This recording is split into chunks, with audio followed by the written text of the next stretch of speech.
What's up, you guys? Sean Ross Sapp. Welcome to Fightful. It is November 15th, 2023.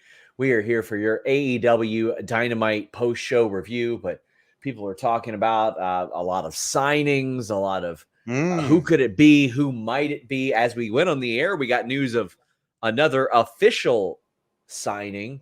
We're going to have all that and more this week. AEW Full Gear is Saturday. Alex will, I believe, have a post show on Fightful Select. And yes, I will have a solo show here on Fightful. Stephanie Chase will have a preview show, a prediction show. There's a whole lot of stuff going on. I'm interviewing Swerve tomorrow, and there's plenty to talk about in that realm, that situation. Yes. Alex, how are you doing as I adjust my earbuds here? I'm doing pretty well. It's mystery signing season in AEW, and those can only go one of two ways, which is all right, sure, that's all right, good, all right, good, that's fine, or what are you talking about, major signing? It seems like nobody's ever really excited. Hopefully this time fans will be really excited. That's all I hope. Guys, we're going to talk about the rumored signing. We're going to talk about a whole lot of stuff on this show. Get your super chats in, get your humper chats in. Today, Jimmy Van was out of the office, so I did the What Do You Guys Want to Talk About podcast, where I just answer your super chats and your humper chats throughout the whole show. If you want more of that, you can check that out over at FightfulSelect.com. I've got a Q&A show that drops every single week. Thursday, the Ask Grapsody show drops. That happens every other week. Next week, I am doing a CM Punk FAQ over there. I had somebody recently ask if Alex would do a Q&A. You know what? I think we'll pay Alex to do a Q&A sometime. I think that would be a lot of fun. Sure, yeah. Specifically, somebody wanted to know your inspiration of hatred for Chris Jericho, which is fun, but lots of stuff that we can get into. Get your super chats in, get your humper chats in at humperchats.com. Leave a thumbs up on this video. I can't tell you how important that is. Even if you can't send a super chat, a humper chat, or subscribe to FightfulSelect.com, which I'll brag about later on. You can leave us a nice review on audio platforms everywhere. We don't push our Spotify, Apple, and all that stuff nearly as much as YouTube, but it would help us grow an awful lot if you guys did that, or if you left a comment on this video after the fact. Jamal says Rudy Gobert, the newest member of Neck Strong. Man, Draymond went like full on like sling blade into a chokehold. Yeah, almost like he did the spin around and everything. Yeah, no, they're trying to slap on the red rum. You get a few tips from Team Taz, I think. Oh man, we're jumping at any opportunity to do that. Look, our friend Luis here, not our moderator Luis, other Luis I've been talking to. Maybe a little bit of spoiler about a partnership we're working on. Ooh. Brought to you by Bet Online. Oh, my friends, you guys are going to be seeing some of this in the future. Some of this. That's what we like. That's what we like right there. We're working on hammering out some details there, but I'm very excited because you guys have seen any odds that I have ever posted regarding wrestling that we have talked about have been about Bet Online, and I was like, you know what? I'd really like to expand that. I think there's a lot of fun, especially with sports betting taking off the way that it has, that we can do some really cool stuff. So hopefully we get that completely hammered out, and then you'll see that little logo above Alex's head. That'll be up there for quite a while. But I'm very excited about this, something that we've been working on for quite a while. Oh boy, I can't wait to talk about this. But get your super chats, get your humper chats in. It's going to be a good time. How are you feeling leading into Full Gear, Alex? How are you feeling about the build? Because I do feel like these last 2 weeks, AEW did find its identity a little bit these past couple weeks. Yeah, and there's not like 17 matches on the card, which is surprising. Yet. Yet we still have Collision and Rampage, but it does feel like a lot of stuff is happening on Collision that feeds directly into it. But also, I thought, and maybe they'll do this. I have no idea, but it looks like we're gonna be doing some fun stuff with the Miro storyline on Friday. Maybe that bleeds into Saturday, but I'm excited to see where the biggest storylines go. I think the top matches are going to be fantastic, but there's I don't remember the last time that I was as intrigued by the workings and the next chapter of a story like I am with this Who's Behind the Devil Mask, who are his minions. I love a good whodunit, man. In my free time, I'm watching football or I'm watching Investigation Discovery. So I love a good, like, who the hell is it? Adam Weller. I mean, okay. So if AEW went full Leslie Nielsen SummerSlam 94, how would you feel about that? Like RJ City investigating backstage. No. Simply because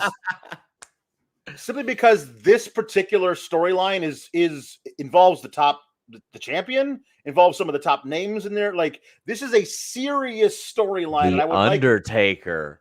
I know, but I remember it well. But like this serious? Are you kidding? The fake Undertaker had to carry a knife backstage. I understand. Yeah, that's the way things were back then. Right. Back when investigations were, man. No, I think we need something a little bit more seriousness treated this story. There's a lot of unseriousness in AEW, and I think for the most part a lot of it is hitting, but this I feel like has such real gravitas to it, and I want to keep it that way. Adam Weller says Alex is here after not recognizing Doja Cat. Wow, you're not familiar with Doja Cat? I'm familiar with the name, and I know some of her songs. You work with me, right? So somebody said, like, so they did this little thing on Twitter where it was like, the person in your birth month on this chart that's your spirit animal musically or whatever. And September, I was like, I do not recognize this person. I recognized all but two people, and I did not recognize it was in September. I didn't know that was Doja Cat. Sorry. You're going to be down a Kate on your review on December 4th, either because of Doja Cat or the Bengals. Okay. She'll probably be filling in for me. Sounds good.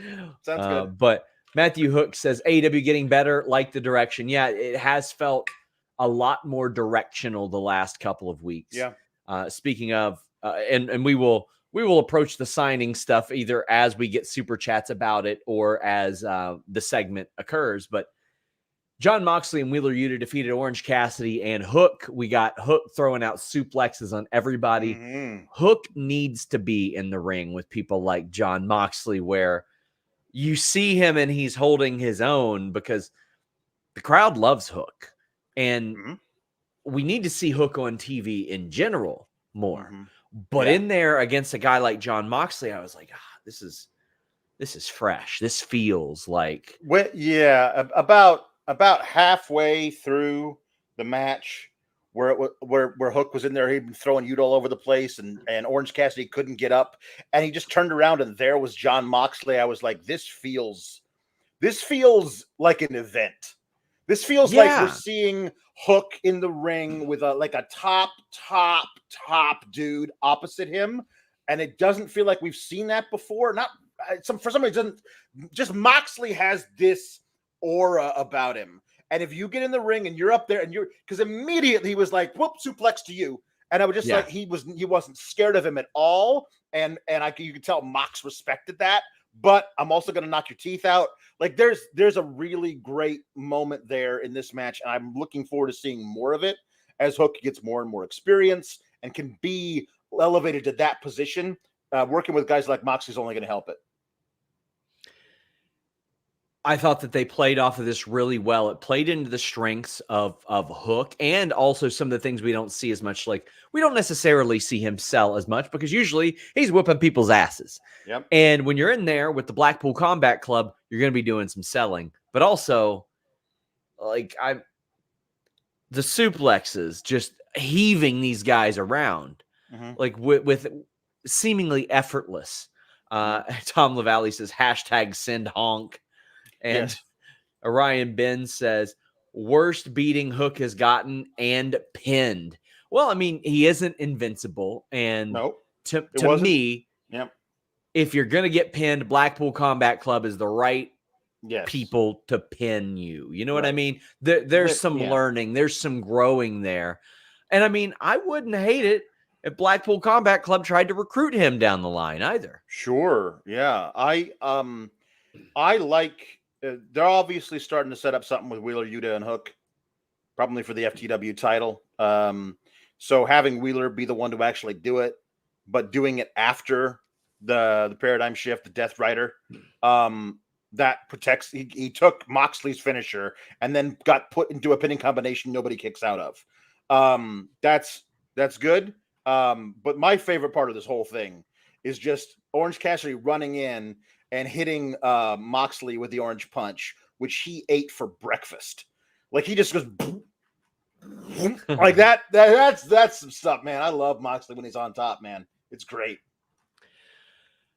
I love this opening match. Again, Hook losing isn't something that you ever like just really expect. Honestly, it's not something that because he's been sort of protected, but he's also not been used nearly enough as well. Yeah. But I thought that he had a great showing tonight as well. I had somebody asking about a AEW hardcore title, and I'm like, the FTW title just should be that if they ever wanted to. It's FTW rules. Yeah. Should do it that way. Jambeard says only 2 people. That's true. Go. That's true. Yeah. Jambeard says, is Ibushi the mystery signing since TK tweeted it? Tony Khan did tweet as we went on the air that Kota Ibushi is officially All Elite. We had reported on FightfulSelect.com, best $5 in the business. They actually hammered out a deal the night of Blood and Guts. No, it should not be who it is. No. Tony Khan tweeted the following. Let me pull it up to make sure verbatim. That way nobody goes, well, actually what he said was. Yeah.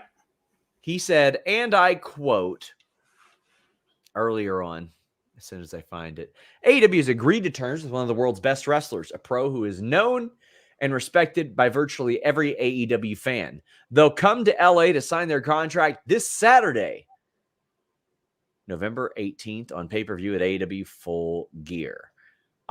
I don't think that they would hype up the show. I don't think they would do that and then be like, we signed Kota Ibushi. And then on Saturday be like, remember how we told you on Wednesday that we signed Kota Ibushi? Well, here's Kota Ibushi. Signing what a his surprise. Yeah, I don't think they would do that. I don't think they would do that. Ryan says, Sean, who do you think the mystery signing is? Mercedes or Ospreay? I feel like the way Tony worded his tweet made it seem like he was hinting at Ospreay. So let's talk about this. I got 3 distinct possibilities in mind. Yeah. I can tell you, if it's Mustafa Ali, he got out of his non-compete early because we got an interview tentatively scheduled for whenever that's up. Now, he can do those now if he wants. I did one with AJ Francis, Top Dollar. But by the way, guys, check out his canned food drive this weekend. Yes. He's supporting a great cause. Yes. But the 3 that I distinctly look at, Alex, are Will Ospreay, whose deal supposedly isn't up till end of January. Yeah. That's what I Mercedes Moné, who FightfulSelect.com, best $5 in the business, reported in August has a working plan to work with AEW in the future. Anything could have changed in 3 months. Sure.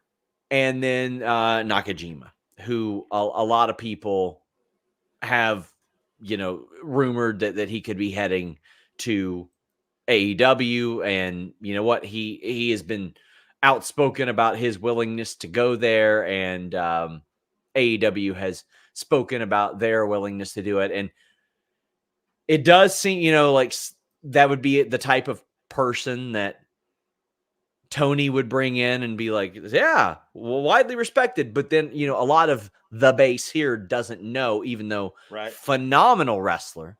But those are the 3 I look at. I'm leaning Ospreay somehow because let's be real. If Ospreay just declares to New Japan listen, I'm going to AEW. I'll continue Yeah. to work with you as well.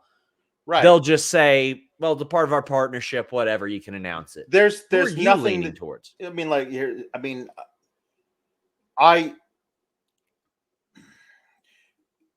obviously I'm sure they could make something work because it's Will Ospreay and it's New Japan. Mhm. But what I heard was the deal wasn't up yet. If the deal's up where you could buy him out or whatever, Ospreay's great. I mean, here's the thing: I feel like some people are going to find ways to be underwhelmed by the signing of the consensus wrestler of the year in his prime, who's only going to have the best possible matches with everybody on your roster. People will be like, well, yeah, but I've already seen him wrestle people in AEW, so. And I mean, like, he's amazing. If we get Ospreay, I will not say one bad word about it. I think that maybe more of a shock value, though, would be Mercedes Moné. Sure. Like, that would be a thing. People be like, okay, well, now maybe we're going to start getting more stuff behind the women's division. Like, you're doing a cool thing with the TBS title storyline. Tony Storm's a bona fide star doing something nobody else is doing. We love Hikaru Shida as champion. You add Mercedes Moné to that, something could be really cool on the horizon for the women's division. Beyond those two, I hope it's not somebody like Tony Khan's like, I have seen all of their matches from all over whatever country they're from. Obviously, everybody else has too. Here they are. Don't you know who they are? And I hope he doesn't back himself into that corner, because that would not be good for him.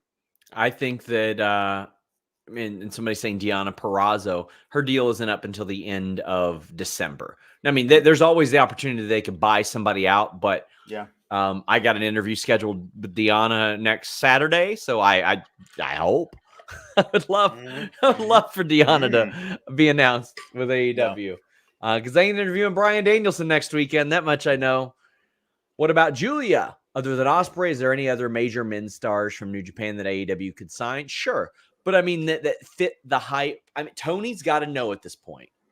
And listen, I know that they also know about the buzz that was promoted ahead of the All In announcement, but also they got more signups this year than they did last year. So there was a rhyme and a reason for that. And for the people that it was big to, it was big, and for others, it wasn't. But Julia would be a great signing. WWE has interest in her. I think she's still got time on her contract and can't get out of it. But I would be surprised if she was in LA this weekend too. I wouldn't expect that. If I had to say, I'd say Mercedes or Ospreay, and I'd be leaning Ospreay. Somebody says Sami Callihan. I don't think so. Don't think so. No. We got Peepaw saying, I'm behind a few months on my Fightful Select. Spoiler markups are great, man. I'll stop sending you money via Western Union and actually just resubscribe. Yeah, we've tried to make an effort to, like, for our Raw plans, SmackDown plans, pay-per-view plans, and the like, to do it in a manner to where you can read the top half and not get spoiled. And then we'll put some spoilers in the bottom half. And then also, if there's a storyline that we're reporting on and it's got spoilers, we're going to heavily do that. And fortunately, unlike Sportskeeda, who just take our news and then post it publicly on Twitter for everybody to see without any spoiler warning, we're going to do our best to not spoil you if you want to avoid that. We'll do our best to do that. Obviously, it's impossible to completely avoid that, but we're going to do our best for you guys. Yeah. Riley Walker said, did Alex, when he saw Doja Cat, say, who? I said, I don't know who that person is. And I felt bad about it, but I'm also old and don't watch the MTV. Is that what music videos are played on now? Is it not anymore? Okay. YouTube, buddy. YouTube. Pavement Cut Your Hair says, Ziggler, AZ tweeted, I can show you the world meme. His thing isn't up. Any chance of signing a Ziggler? There's always a chance. There's always somehow a possibility of anything. But as best I know, they got 90 days. Now, I fully expect Dolph Ziggler to be brought in to AEW and Mustafa Ali. Like, I couldn't imagine them not.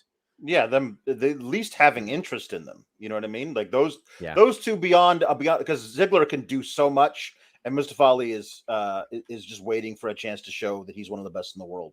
So, yeah.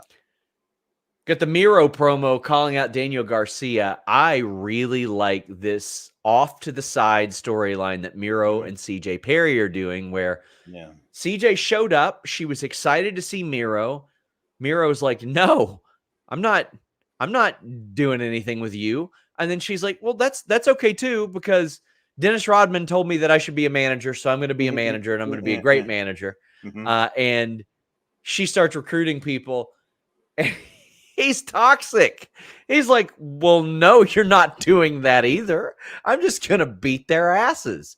Yeah. Well, it's not, he can't just decide to beat Andrade and Daniel Garcia's ass like he has Ryan Nemeth. Right. It's a little bit more difficult. But I'm liking this off to the side story where CJ is like, listen, I don't need you. It's fine. If you want to be with me, that's great, but it's not required. I'll do my own thing. I think it's a nice approach. Like, she doesn't seem desperate or anything like that. Miedo seems desperate to keep her managing prowess away from other people. So in a way, I think this is really putting her over as a manager because he knows what she's capable of. And also, that's his wife. So I'm really digging what we're seeing here. Well, the way he said is that the devil knows that he cannot corrupt me, so he's going to corrupt my beautiful, hot, flexible wife. And I love her, but she cannot stay away from the glitz and the glamour and the spotlight. Yeah. And that is where the devil will get you. And rather than she will not listen to me if I tell her she can't strive for her dreams. So the only alternative I have is to put every one of her clients in the ground. And I'm like, okay, cool. Because obviously now we're building to the big thing is Andrade versus Miedo. Could it be a match made on Friday for Saturday? It sure as hell could. A cool little last minute addition that everyone's going to love, that probably wouldn't move a whole lot of tickets, but might actually drive up the PPV by a little bit. I think that's an awesome idea to do it. But Garcia was going to reap the whirlwind for doing his dance at CJ last weekend.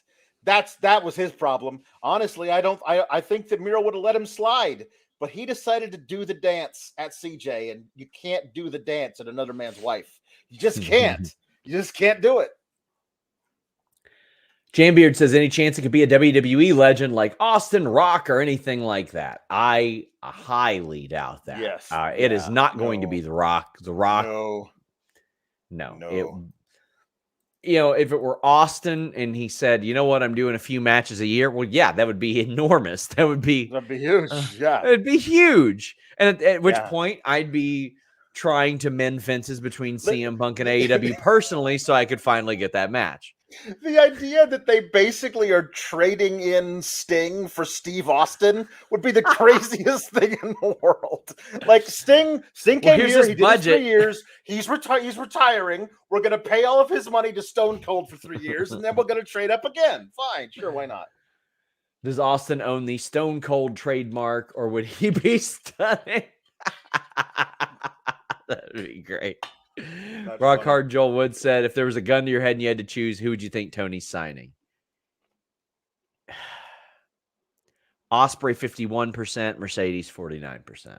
I'm around that same percentage myself. N. Simmons says, Mercedes to me could be the only person that gets this advertisement. After the last announcement, they have to hit it out of the park. I agree. Now, granted, it was just Tony Khan has an announcement last time, but it shouldn't have even been that. It should have been Tony Khan has an announcement about All In. Well, yes. I've got an announcement about Fightful this week. We've got an interview with Swerve Strickland tomorrow. It'll be up for Tier 2 members of Fightful Select.com early, and then it'll drop on Friday publicly. But listen, we're about to talk about this promo, so I got to get an ad read in. There is no product that we have promoted more on Fightful that I use while I'm awake than NordVPN.com/Fightful. You guys have probably seen me anchored to my desk an awful lot for quite a while, and I've always got NordVPN on all my devices. That's because that's what NordVPN.com/Fightful allows. You get the fastest VPN in the world on all your devices, on all your operating systems. It is so beneficial to have that versatility. Here at home, I put it on my router just in case, and I put it on my phone, laptop, desktop, PC, and smart TV. That allows you to get all the benefits. The online threat protection, the ability to change your virtual location with just one click, the ability to use that NordPass password manager, the file encryption tool, all that good stuff on everything. Also, you can subscribe to all those overseas services I'm telling you all about, all with 24/7 tech support and a 30-day money-back guarantee on top of an already amazing deal. Protect yourself on all your devices with NordVPN.com/Fightful. Hangman Swerve promo. Tony Schiavone sets the stage and says, if either one of these guys make contact with the other one, the match is off and they are suspended for the rest of the year. So effectively, 1/6 of their salary gone. Mm-hmm. And I don't think Swerve said a thing in this promo. No, he wanted to, but Hangman just went the whole way. It was phenomenal. Well, I'll be speaking with Swerve tomorrow, so this will be fun. So he'll be able to say his retort to you. If Hangman had not attacked your manager, Prince Nana, and you had the ability to retort, what would you have said? It would be my first question. I'll tell you what Hangman said. Yeah. He was like, I was world champion a couple years ago. Well, you were busy getting fired. And you told me that you wanted to be world champion, but I can look in your eyes. I can see in your actions. You don't have it. You can't cut it.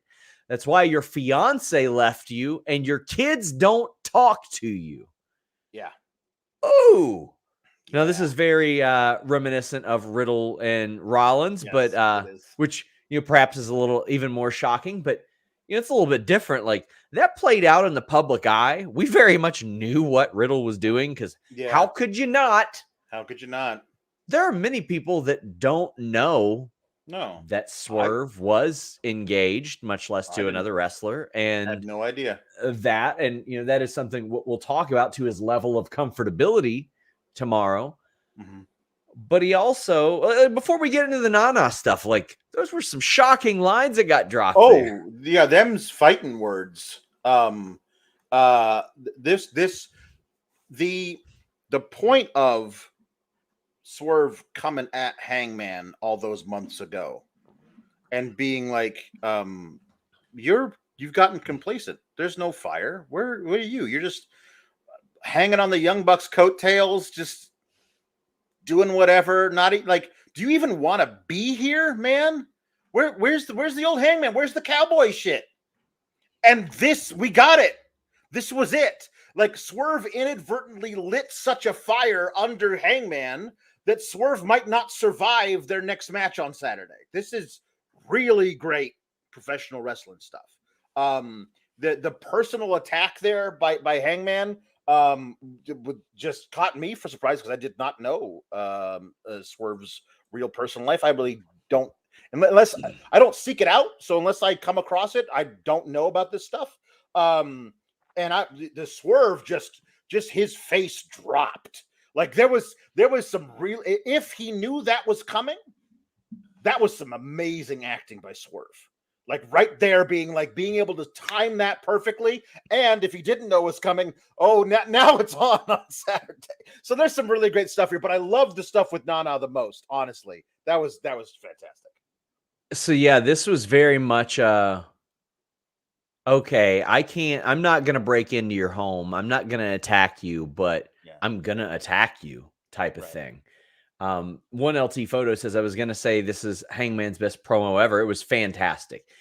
Yet after what Swerve did, we had 1 week of him just getting chased to the back, but the follow-up has been really good. And even then he got his shots in at Prince Nana. He's like, you even got this clown with you. He's like, he's just mooching off of you, making a living, selling his little shirts. Then he goes out and spends that living in the parking lot buying weed off a high schooler. Well, I'm going to whip your ass and steal your weed. And then Nana says, no, you won't. No, you will Yes. not. You will not do that. You won't steal my weed.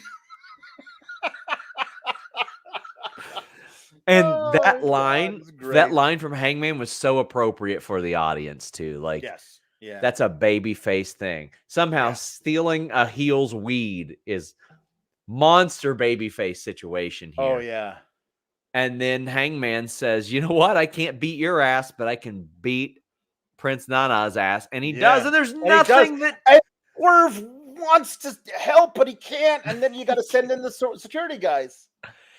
One of the security guys, by the way, shout out to Eric Watts, the good Eric Watts, not the one from WCW, the one from Tough Enough 2011. Yes. Who, like many in that class, didn't give up wrestling. He stuck with it. He is still wrestling and took one of the most badass buckshot lariats you are ever going to see. Then showed up later backstage to break up a fight for the street fight as well. That was an incredible buckshot. Derek says the security guard did one hell of a job selling the buckshot. Yeah, I want to give Eric Watts his flowers.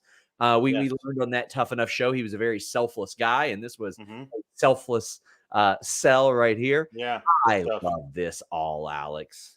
Yeah, no, that was great. Great buckshot. There's a lot of heat on this Texas Death Match on Saturday. Loved their first match. I'm sure this one's going to be great. I expect it to be 1-1 after these first two, and to get a rubber match at World's End. This is going to be some really good stuff. Will Chisholm says, I'm sure Hangman let him know that he was saying that we don't want another workers' rights promo. I mean, I only know Swerve like a very little bit, but I also think that if it's in the spirit of selling a pay-per-view, first off, I'm sure it was cleared. I'm sure. Yeah. But also, I think Swerve knows business. I think he knows business very, very well, and he wants to sell pay-per-views, and he put asses in seats. And feeling dreamy. This isn't a super chat, but it's too good.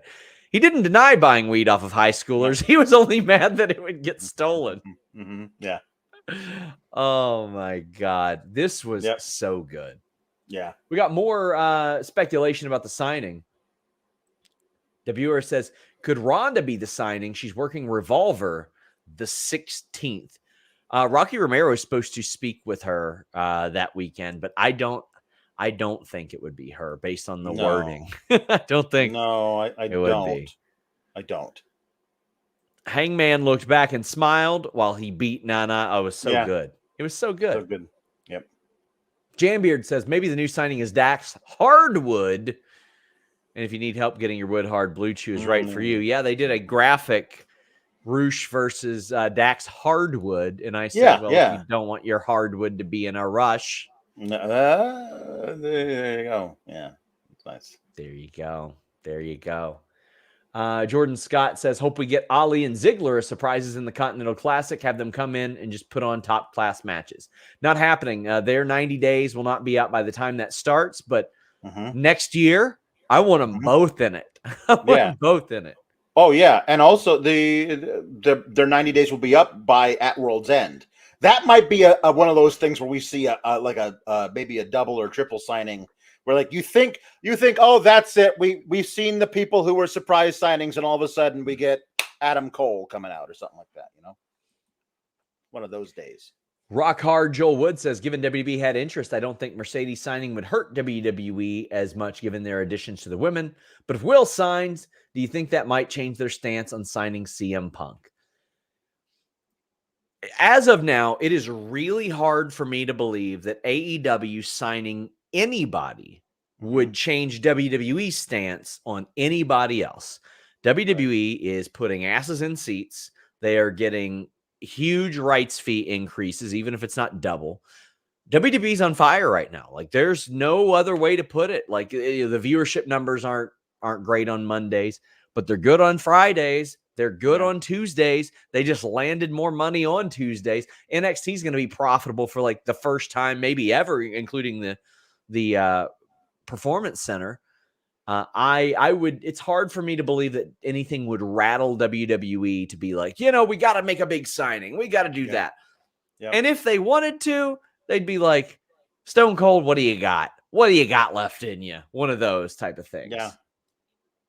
I mean, and listen, I know a lot of people look at the things I report and they go, you don't want CM Punk in WWE. Listen, I don't like covering it, but I sure enjoy watching it. I really, really love that. And my dream match has always been Punk and Austin.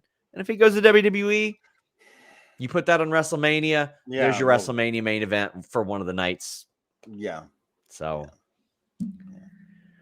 Mariah May is backstage with RJ City, who is getting her into Toni Storm's locker room. Luther, who is great in this role. Yes, he is. He's phenomenal in this role. Slams the door and then lets her in.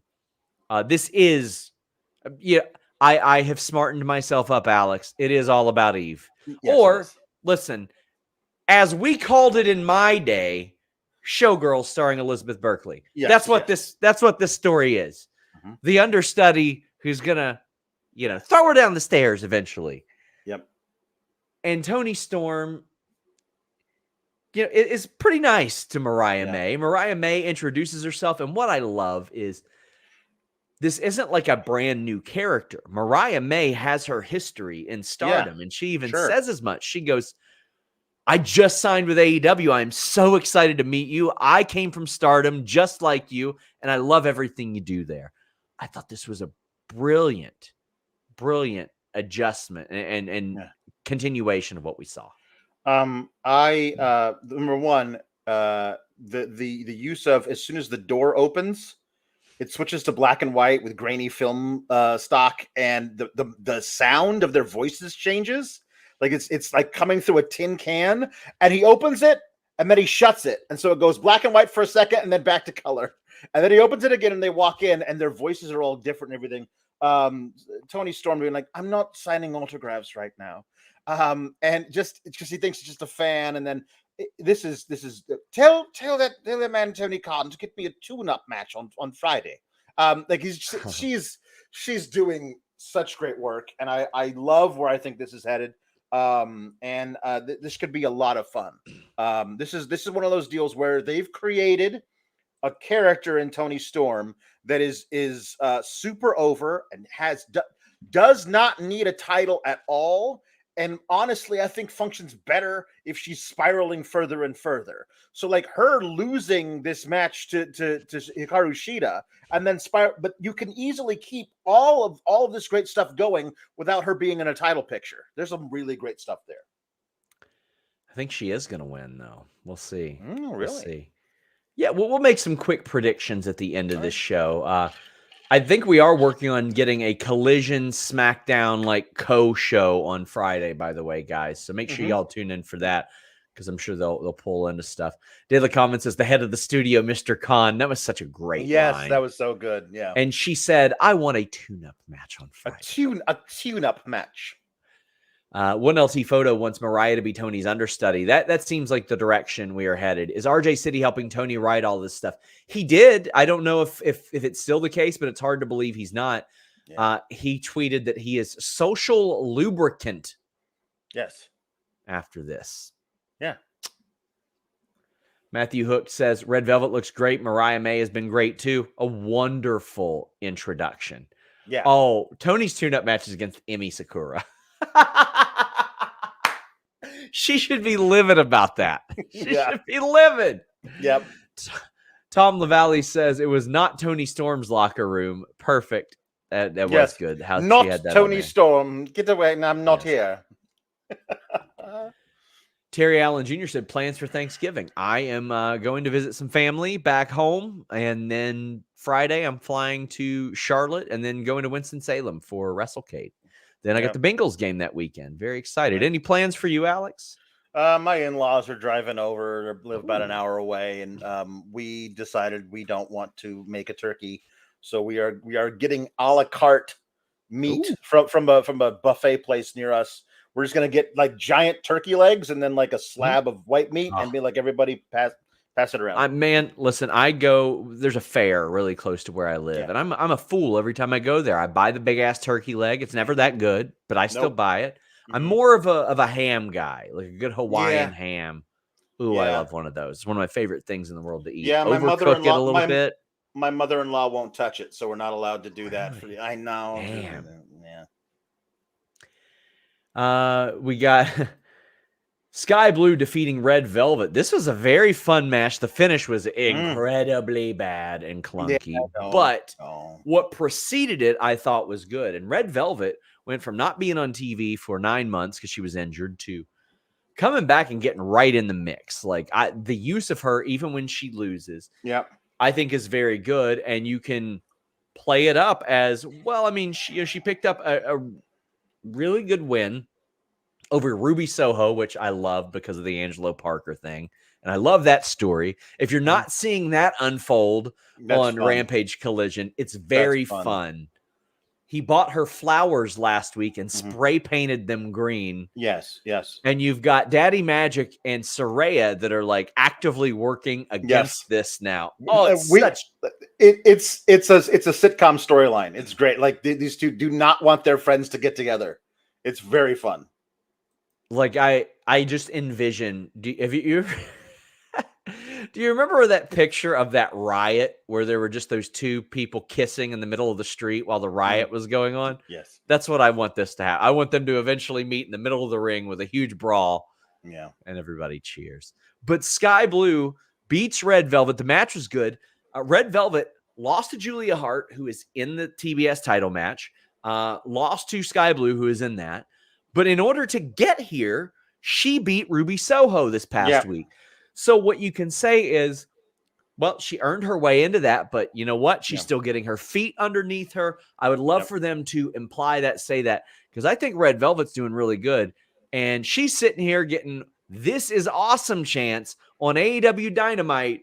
And sometimes that ain't necessarily easy for the women to get.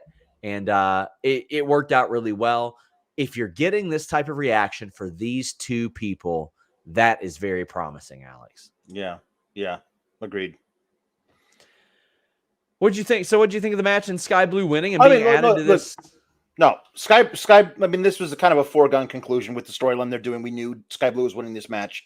The match was good up until the finish. The code blue is hit or miss. There's not, like, it either looks really great or looks awful.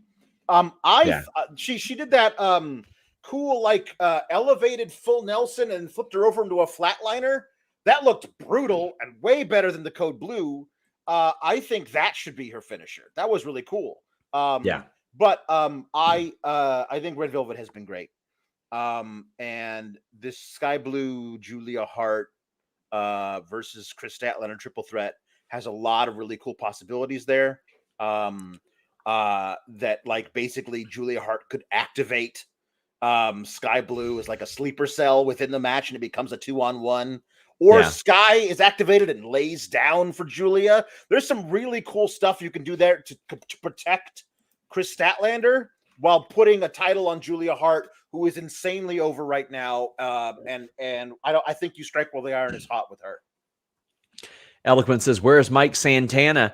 He has not wrestled in the couple of weeks since the Ortiz match." So that was a really great match. I really love the build to it. Santana looked great in it.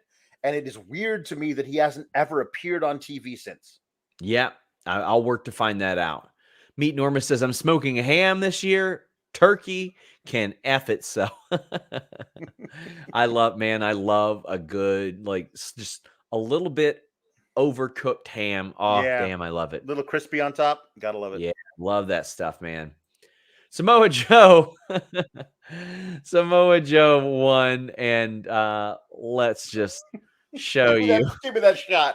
Give me that shot. You knew already that I was gonna pull it out. We definitely didn't talk about it. No, we did not. No, Joe did his walk away.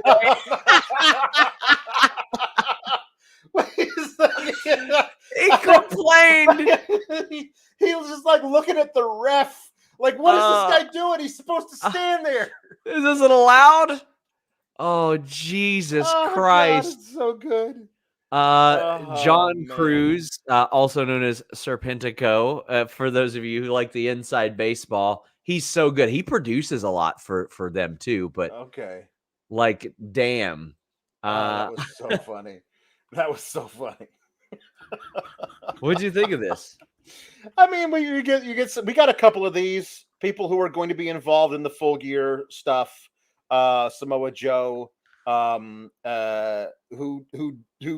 abdicated his title so that he could have a match with Serpentico maskless, is very funny to me. But we also got the Guns later doing a little squash as well. The whole thing was worth it just to have that shot.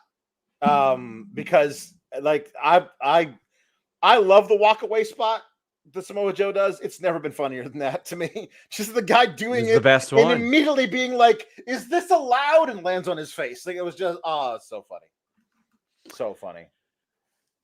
We got Reese Power saying Joe is terrifying right now. TNA, Aura, and then some. This has been one of the best pushes that we've seen out of him. Like, it's going really, really good.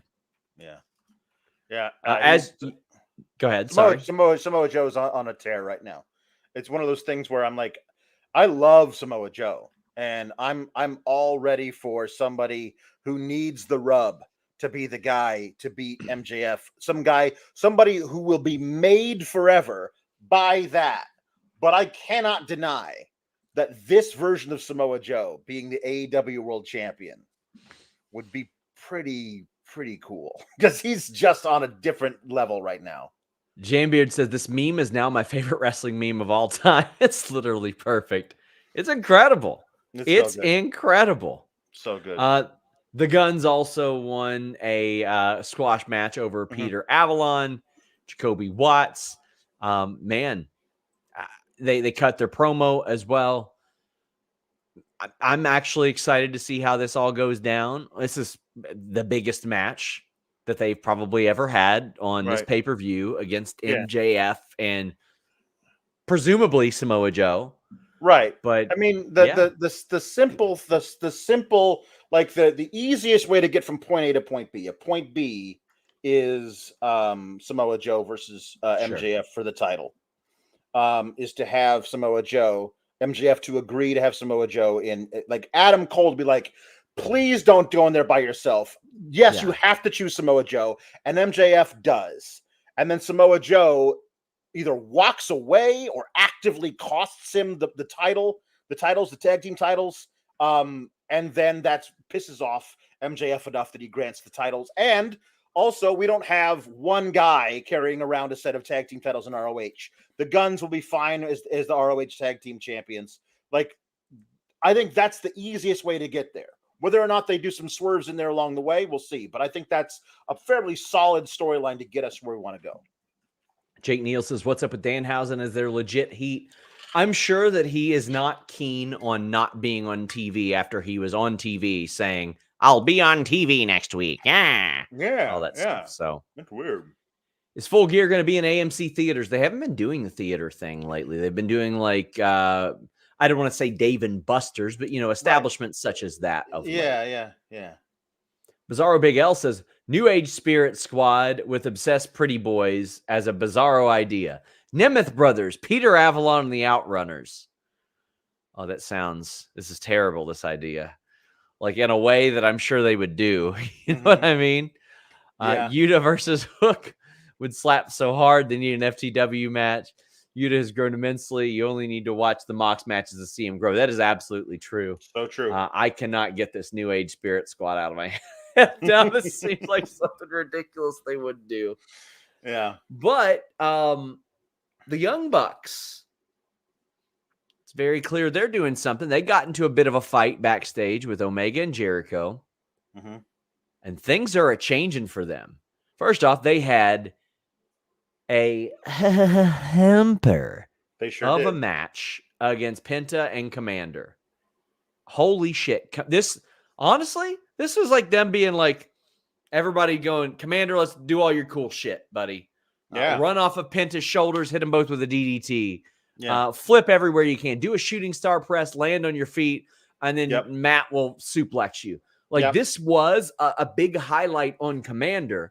Because, I mean, everybody watching AEW Dynamite knows who the other three guys are. But Right. not everybody watching AEW Dynamite really has Sure. got to see what Komander can do. And I thought this was great. Then the Young Bucks made it pretty solid. They're going heel.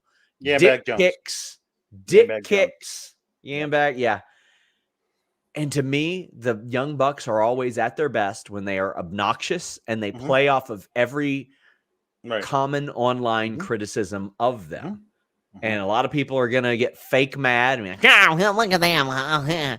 Listen, I know very few people that have like serious issues with the Bucks, but they're going to play up the common criticisms, the super kicks, the tassels, the way that they're doing things now is going to be very interesting. Andrew thinks that they're going to join the Callis family. I don't think so. Luis was feeding Komander moves because, wow, says Orion Ben. And then Metal Hot Bob Houston says, I like the Bucks, but I think they become very cheesy on TV. Oh, I think they're about to get even cheesier, Alex, but I think it's going to be good. What'd you think of the match and the turn? Match, I mean, we knew they were turning, but I liked it that it was like, okay, we're kicking fan favorite luchadors in the balls.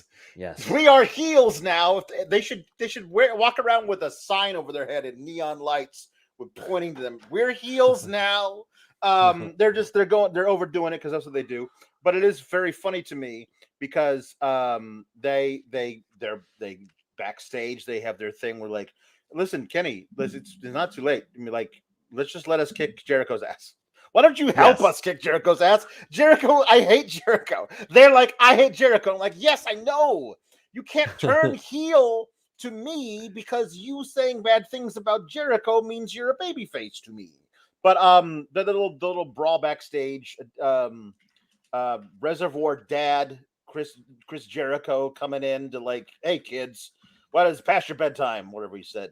The little brawl and everything. This is an interesting deal because of the stakes of the match on Saturday. The Young Bucks have that guaranteed title shot that they haven't used for some reason that they won on the 1st of October.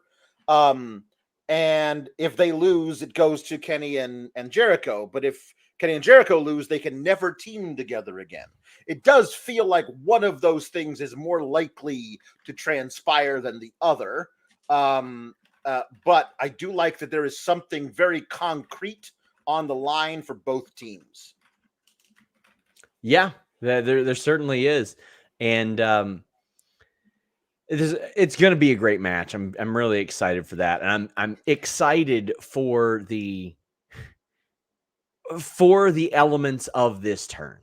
That's what I'm excited to check out. Because I think they're going to pull it off really well. And Komander showed out during this match, had a great performance.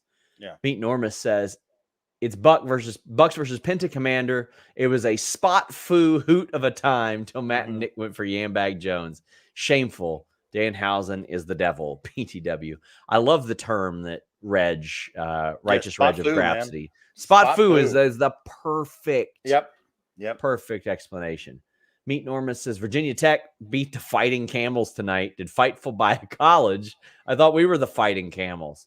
There's a Fighting Camels? That's awesome. Apparently where the hell is Campbell University? Damn. Campbell University, Campbell Camels, which is just feels like somebody named that on like a fan vote. That rules. Yeah. Jambeard says if Guns become the ROH tag champs, make Juice the new ROH TV champ. Only if, Louis says, only if he actually appears on ROH TV. Yeah. Otherwise, pick somebody else. Yeah. Pick somebody else. We got an incredible super chat that, you know what? I'm going to give it the time that it deserves. We're about to talk about this sponsorship match. So let's hear from our sponsor. Yeah.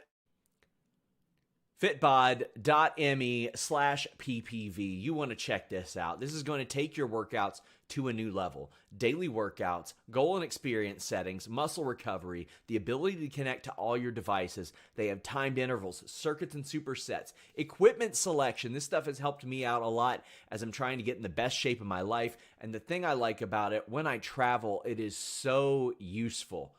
So maybe you have weights one day, you have bands the next, and maybe the next day you don't have any equipment. You can only do body weight exercises. Fitbod is going to cater your workout to that, and it's going to cater your workouts based on how fresh your muscles are. You can ask a trainer, you can use video demonstrations and exercise instructions. If you don't know what you're doing, you need to stop guessing and start working. And at fitbod.me/ppv, you can redeem your 25% off code, and you can download to try it now for free. Fitbod, that's fitbod.me/PPV. Over 150,000 five-star reviews and over 5 million downloads. Fitbod.me/PPV. Fantastic app. We're working with them again through next year. Very excited for that. Bizarro Big L says, you think Swerve shows up at Full Gear in his kill shot mask instead of his ski mask? Maybe as a part of an entrance. Maybe. Maybe. With the Bucks being heels, does Cutler remain face or stay a lackey? Oh, I think he's going to be involved. I think he's going to be a lackey for sure. Yeah. I'm doing a turkey this year with the intent on making a few meals. Maybe do a jerk turkey. Ooh, that sounds fun. That does sound fun. Daily Common says, backtracking at some point, I want Danhausen to be the movie monster haunting Tony Storm. Wow. I like that. I really like that. Me too. I also like I Am Crush NC, who sent a monster super chat. Thank you so much, my friend. Thank you so much. Let me put that up on the screen here. Let me find that bad boy, because damn. This is a very fun episode of Dynamite, ready for Full Gear on Saturday. Hope Kyle O'Reilly is the devil. DPW World's Strongest was insane. Check out that show. Tanaka, Danger, debut. Jay Malachi and Lucky were amazing. Nobody doing it like Deadlock. So Deadlock didn't buy time here, but this guy sent a very nice super chat. And I just want to say, like, Deadlock Pro Wrestling is one of the best indies out there. They've got one of the best communities out there. They've got they cultivate a really, really good community. I know I get crabby a little bit on social media, but that's the environment that I kind of hope we cultivate. Like, you can tell they want good people to take in their product as opposed to, we just want anybody's money. They seem like they have cultivated like a really, really wonderful audience, even though we get about 10 subscribers a month named Dick the Cock Johnson as a result of a lot of the stuff that they do. Deadlock Pro Wrestling. And you know what? Shout out to Chris Danger for, just getting off the couch cold and hanging in there with a pro wrestler. Sure, why not? Just me, Chris Danger, Paul Walter Hauser, back-to-back weekends are going to be doing basically that. The same. So that's right. Basically the same. We're all basically the same. We're going to start a stable. That's right. We're going to start a stable. But I would highly encourage you guys to check out Deadlock Pro Wrestling. It's a lot of fun. Oh, I thought this Like a Dragon Gaiden street fight was a lot of fun. There was plenty of stupid bullshit in this match too. Yep. Mm-hmm. There was plenty of that. Sega got their money's worth tonight. They got mentioned. Yeah. This is a Yakuza spinoff, and you had Jericho and Paul Wight in their suits, which is a nod to the game. Kota riding the bicycle and doing the most hilariously ginger bink, bink, bink, only to get assaulted with a clothesline. Wow. His signing was officially announced after the show. He has not been the same since coming back. That is just objectively the case. Yeah. And I know that, he battled a lot of things that explain that, but not great so far. But that bump was classic Kota Ibushi. That certainly was, yes. Hobbs got duct taped to the ropes, and then he started to yell at Jericho, who then duct taped his mouth shut. Mm-hmm. They teed off on him. There was what were some of your favorite spots here? Paul Wight got slammed onto a car. Paul Wight said, "I am not walking down that ramp." I don't care what you have me do. I am not walking down that ramp because my knees do not go that way. I cannot walk down inclines with my knees the way they are. So I'm going to stand on the top of the stage. I'm going to choke slam Kyle Fletcher through some tables off the stage. Then I'm going to walk backstage. You're not going to film me do that. And when we get to the car, I'm going to fight with Hobbs for a while. Then I'm going to climb a ladder. You're going to remove the ladder while I'm off screen. And then I'm fine with Will Hobbs body slamming me onto the hood of a car from about 5 feet up. But I will under no circumstances walk down that ramp. Like that was crazy to me. That was nuts. Hobbs is incredibly strong. And now he is the dead show now. Like that's it, and that you can't do anything about it. That was amazing. And Will Hobbs basically hanging out backstage long enough to talk trash to him while he's being tended to by medical, instead of getting down to the ring to help his friends was a choice. Takeshita and Jericho basically just doing one-on-one stuff all the way into the back up into the concourse and doing all that stuff, and Takeshita beating the crap out of Jericho only for Jericho to hit him with the fire extinguisher, and then that's it. So Takeshita, to sum up, they had Takeshita fight Jericho in a match on this past weekend in DDD Pro, his home territory, his home promotion in Japan, and tap out clean to the walls of Jericho. And then a few days later, they had Jericho win their little one-on-one tete-a-tete during this giant plunder match by hitting him with a blast of fire extinguisher, and that's it. And that, to sum up, the person who asked, where does my thing for Jericho come from? I can't tell you when exactly, but that is exactly why I'm anti-Jericho. Because it feels like that kind of stuff happens way too often to me personally. I'm very happy that Kenny Omega was the one that got the pinfall here. One thing I do have a question. I don't know if you saw this. Kyle Fletcher hit a tombstone off the apron. Oh, it's insane. I can't believe I didn't mention that. With Ibushi. And then Kyle Fletcher was the one who never got involved with the rest of the match. Ibushi got back up, but Kyle Fletcher never got back up. I was like, where are you to help Will Hobbs? What happened? Yes, I would like to find out what the hell happened to him, or why the hell was Ibushi up? Like, I love a good plunder match, but I also love for it to make at least a little bit of sense. A little bit of more sense. A little bit of sense. Jambeard says, Ibushi with those pipe hits studied Hogan's chair shots. Derek says, Paul Wight coming out in his ring gear last week was already hilarious, but him wrestling a match in a suit was the cherry on top. You're gonna Men's Warehouse. You're gonna like the way you look. I guarantee it. Chris Jericho. Luis says, funny enough, when I was at the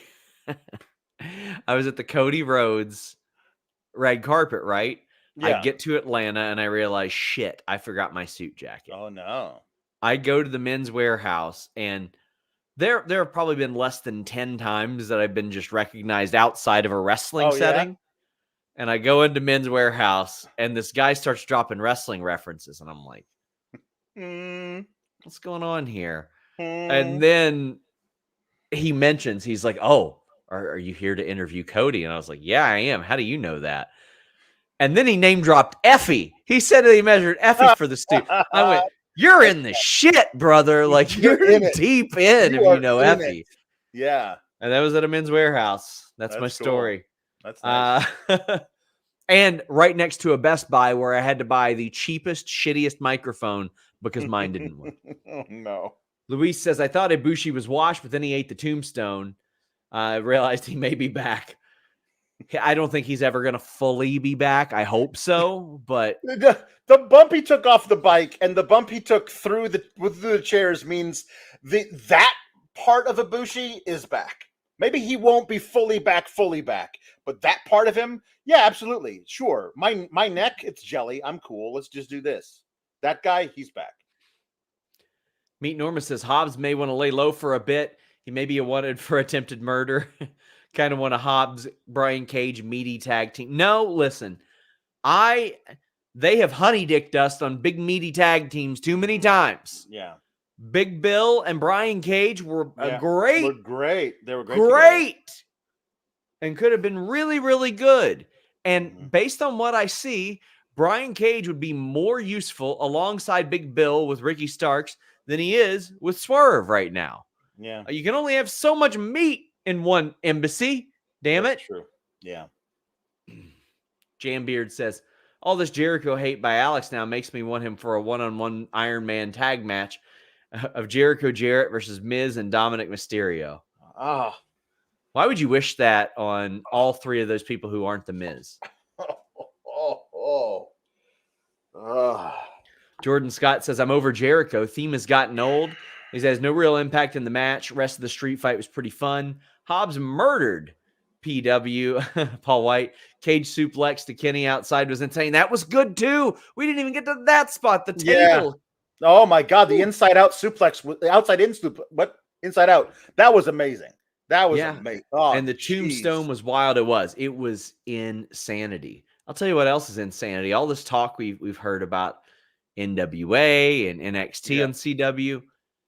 David Marquez, who's formerly of NWA and now UWN, just like revealed about 15 minutes ago pictures of him inside the CW offices, and he goes, "Yep, I was in negotiations for quite a while with CW as well." CW, you whores. Man. Wow. They were just out there throwing their cat at everybody. Jeez. Look at them. Everyone, like, that just goes to show you. You can have WWE and you're still like, no, it ain't enough. NWA, I need not that. Enough. Gotta need that too. That. UWN, let's go. Mm-hmm. You know, I'm not surprised. David Marquez is one of the brilliant minds in wrestling and was behind a lot of the good stuff in NWA. So kind of wish he would have got a deal out of that as well, because he seems like a good dude. Just wild, man. CW were like, we're leaving here with something. It was the Denzel thing. They're like, if we don't get WWE, I'm leaving with something.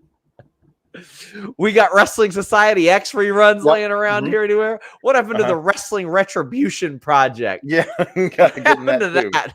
And they're like, wait, Joey Ryan's on that footage? No, we're good. Don't need that. Wayne says, hi, SRS. Back from teaching. Wholesome Wayne question. What would you tell your younger wrestling fan kid selves now that you both work in wrestling media? Thank you for your amazing work. Alex, your favorite anime. Alex, let's start with you as I blow my nose and people will claim that it is me doing coke. Well, one, I don't really watch anime. I should probably, I guess, recommend me some in the chat to get me started for someone who's not even into it. But what I would tell my younger wrestling fan self from this is you are not crazy. And it is okay for you to pay attention to all of the details of stuff. And yes, you're the only one who cares. But eventually you will build a modest following online of people who also care about the inconsistencies in wrestling storytelling. And you'll find yourself a little niche in that. And that's cool. I would tell myself to be even meaner to people that are mean to me, because I sincerely like that terrible people don't like me. I really, really like that you can trace really dumb behavior to people who obsess over me. But on a more serious note, I would probably tell myself to train in wrestling even sooner, because I was really afraid to train and all that stuff. Oh, yeah. Until I was a little bit older, and it was very, very beneficial to me. And that's probably what I would tell myself, because I did that so I could be better at this job. And I as I've learned training for the match next weekend, kind of missed it. So I would probably tell myself to be more consistent. Cool. Jambeard says, CW getting back in the wrestling game. What next? GCW getting on Spike. You know, GCW seems like the kind of place that will just be like, yeah, we got a 1 hour show debuting on so-and-so. And then their unsigned talent that pop up on there. Yeah. will end up on some like hour-long show. Yeah. Roddy thinks MJF is the devil, by the way. Oh, we got another super chat first. These weapon shots were nuts for only Kyle Fletcher to be bleeding. The insane character Takeshita was cosplaying to chucking the bike, then the pile driver on top of it. This match was nuts. Alex, the airing of grievances won't be until Festivus. That came from Bizarro Big L. That's good. Yes, that's good. Somebody says Spike doesn't exist anymore. I miss Spike. I was going to do a long form feature like in the vein of the Brawl for All, Royal Rumble, and Muhammad Hassan stories on the history of Spike TV in totality at one point. Oh. I had interviews lined up with former TNA names, a couple of Spike names, and actually a couple of Slam Ball players. But there were a couple interviews I couldn't nail down that I thought were important. One was the guy from the Joe Schmo show. I wanted to interview somebody from the Joe Schmo show. Man. And I wanted to get somebody from Most Extreme Elimination Challenge really, really badly. That would have been really good. And I would have liked to have done somebody that did that ridiculous Ren and Stimpy adult party cartoon. Oh, that shit was wild. I couldn't believe it. Yeah. I had somebody that was going to connect me to Pam Anderson to talk about Stripperella, but no. Man. Mr. Showtime said, Roddy said, I'm telling you, he's the devil. And did the double point at Roddy on the screen. That's got to be foreshadowing it, right? Tell me I'm not crazy. Do you think that was foreshadowing it? I don't know, man. There's something interesting about it. Listen, AEW finds ways of making stories last forever, and somehow it works. So I don't know how long until we can have Adam Cole walking around, not like in the ring, but just walking around. But I love the idea of it being like it's revealed. Okay, so it's revealed that it's Roddy in the Kingdom with Wardlow, maybe a couple other people they're behind this thing, but they're not really behind it. It's Adam Cole who's behind it, and when he comes out to save MJF, he's not actually coming out to save MJF. He's coming out to join them in the beatdown, kind of a thing. That would be kind of a cool little long play, but I don't know, man. I don't know. I'm really excited to find out who it is. As am I. Jambeard says Sean should interview the creators of 1,000 Ways to Die. How about this? Alex, do you know who was on 1,000 Ways to Die? I do. Jeff Hawkins was on 1,000 Ways to Die. Do you know who else was on 1,000 Ways to Die? You. Me. Yes. Were you? I was an extra on an episode of 1,000 Ways to Die. Yeah. What? Yeah. Yeah. Yep. Yes, I was. This is like when I hired Anna Bauert. And I was like, why is she so familiar? Why is she so familiar? Here's a little story. For those of you that aren't Fightful OGs, I hired a woman named Anna Bauert like 7 years ago. She hit us up for transcription work. And I do background checks to make sure I'm not hiring Nazis. And I found a monologue that she did. And I said, there is no way this woman is not going to be on camera for us. Right. And we remain really close friends to this day. She's going to cover Elimination Chamber for us in Perth. But I was like, why does she seem so familiar? Oh, wait. I had watched her on Investigation Discovery as Martha Moxley multiple times. I saw her unfortunately get murdered on a golf course. Yeah. Unreal. But I mean, that was a part of my hiring process of some early on-screen personas. I wanted somebody like myself to cover the media side, the journalism side of things that had a little bit of training. We had Shane Helms and Riddle, Elias Theodoru, fighters, Frank Trigg on as well. And I wanted to have people that could break down like the promo aspect, the acting aspect, like yourself, Anna Bauert, and Jeff Hawkins. Yeah. So hot diggity damn. Alex, people are asking for details, but I'm sorry, guys, that is a completely separate podcast. You're gonna have to pay for this, especially now that I know about it. I'm sorry. It's really not. There's really not that many details. I've seen Jeff Hawkins. I don't care. Alex, I'm starstruck right now. I love Spike TV. You have no idea. Oh, that is incredible. Oh, I love it. I had no idea. We got to get Jeff Hawkins on. Jeff Hawkins got burned alive. Yeah, see, that's way better than what happened with me. I was not the person who died, so it really doesn't matter. You know, I mean, but still, just the process of it. Oh man, that's good shit. All the questions from your Q&A are going to be from me. Ian says, "Don't get eliminated." Oh, it was such good stuff. Don't get eliminated. I love that. I still watch it all the time.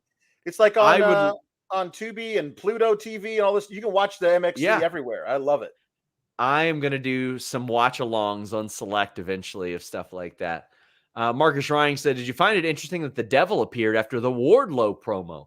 I mean, I feel like Wardlow's in that damn group based on what we saw. And FightfulSelect.com. Please subscribe. It's the best way to support us. Alex is there multiple times a week.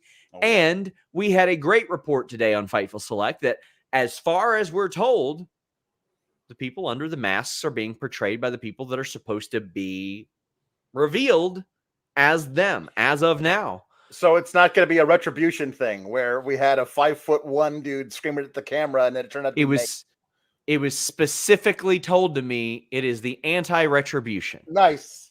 That's good. There you go. That's good. But yeah, I think it is connected. We had MJF come out and he said, "You know what? I'm very sorry to the Acclaim that they got involved in this. They got hung up in this. I'm not big on apologies. I'm not big on, taking responsibility, but I feel like I need to in this situation. I didn't mean to get somebody else caught up in my shit."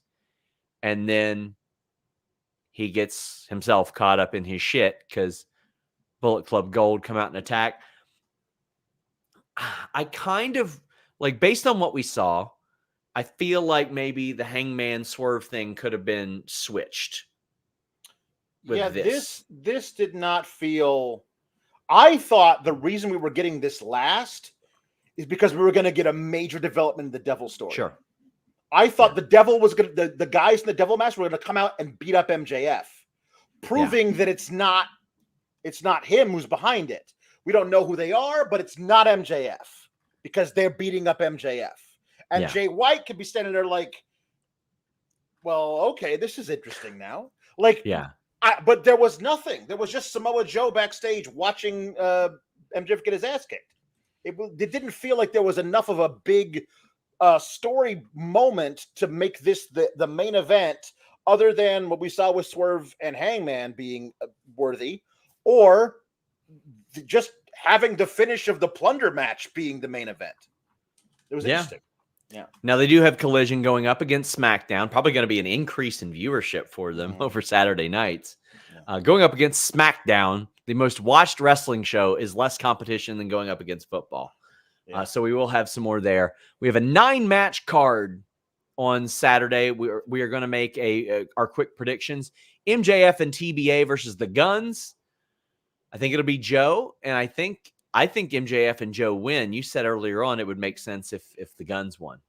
I mean, it's just a simple straight line from Samoa Joe costs MJF the tag title. MJF puts his faith in Samoa Joe because Adam Cole asked him to, and then Samoa Joe costs MJF those titles, which allows the Guns to just slide in and be real tag champions, and pisses off MJF enough that he says, "Samoa Joe, I want you at Winter is Coming or wherever, or push it all the way to the end of World's End." I think it's certainly possible that they do are we enemies or are we friends thing with Samoa Joe and MJF. That's certainly possible too. I think it's just a neater storyline. Just neater, meaning more tidy just to go from one thing to the next. Sheeta and Tony Storm. I'm actually going Tony Storm here, even though I think there's meat on the bone without the title. I think they'll put the title on Tony. I think that's. I would not like that for Sheeta, like having those two really short reigns with a little Saraya thing in the middle. I feel like I'd like Sheeta to keep the belt for a while. You can do something completely different with Tony, and she doesn't need the belt to be a part of it. When you have somebody who can be near the top of your women's division but doesn't need a title to do it, I think that's always a great thing, because then you got other titles where you can do different programs without her. Copeland, Darby, and Sting against Christian, Luchasaurus, and Nick Wayne. Nick Wayne's eating the pin.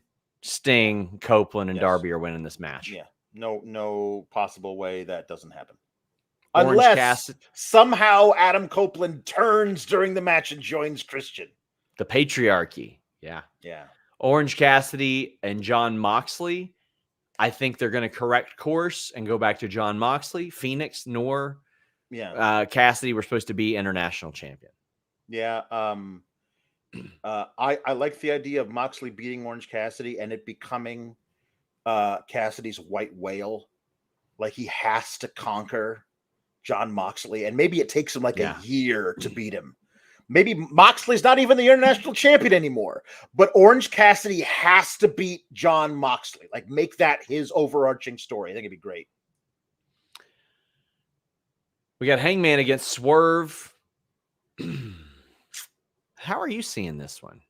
I just feel like Hangman's got to win it so we get a third one. I mean, if Hangman beats him, I don't want to see them face each other again for like 6 months. The problem I have with it is, like, we've seen too many trilogies where the same guy wins all 3 matches. And I'm like, why do we even have the third match after the first 2? Didn't that definitively end it? So I think it's easier for me to wrap my head around Hangman wins this, defending the honor of his family and his household. And then Swerve needles him into getting the third match. And we have that be the rubber match, and that ends things. Chris Statlander, Julia Hart, Skye Blue. I think Julia Hart pins Skye Blue here. I think Julia Hart pins Skye. How that comes about is interesting to me, but I do think Julia Hart walks out the champion. Have some little news on Julia Hart this week on Fightful Select. You'll want to subscribe for that. Golden Jets versus the Young Bucks. If the Jets win, they get the Young Bucks tag title shot. If the Bucks win, the Golden Jets must disband as a team. I am hoping it is the Young Bucks winning here. I'm super hoping that, but I am not super predicting that. and there were people saying, well, why didn't they get the title shot at Full Gear? Well, it wasn't for a title shot at Full Gear. It was for a future title shot. It does beg the question to me why a month ago they didn't say, we want a title shot versus whoever got those titles in our hometown. Like, it doesn't make sense to me why they didn't do that. But I do feel like it is more likely that they want Omega and Jericho to keep tagging than it is that they want the Young Bucks to have a title shot. Sure. I mean, they meaning Tony Khan and the people upstairs. So I do think that Jericho and Omega will win this. And I do think they will be, especially if Ricky and Big Bill walk out the tag champs on Saturday. I think if Jericho and Kenny win the tag title shot, then they win the tag titles. Ricky, Big Bill, LFI, FTR, Kings of the Black Throne. I would imagine Drolistico is going to get pinned here. And Ricky and Big Bill retain. And I'm wondering how Jericho responds to Ricky Stark's promos, if that's the case. Yeah. I do think Ricky and Big Bill retain because I think that the House of Black and FTR basically cancel each other out. I do not think either one of those teams will be involved in the finish. I think that is your big feud coming out of this, because House of Black originally attacked FTR. They have been cutting promos in those videos, like targeting FTR. I feel like that is your big feud coming out of this. I'm looking forward to it, but I think you're right. I think Drolistico gets pinned. I think that Ricky and Big Bill retain. Will says, we know Chris Jericho told Tony, I want to keep tagging with Kenny. Oh, man. I think that he does. So I think that that's what they're going to do. Jambeard says, I hope Hanger gets a special entrance because of Johnny Cash's God's Gonna Cut You Down, since Paige is now dressed in all black. That would be really dope. It'd be really That would be really cool. Yeah. I think MJF has beaten Switchblade as well. Yes.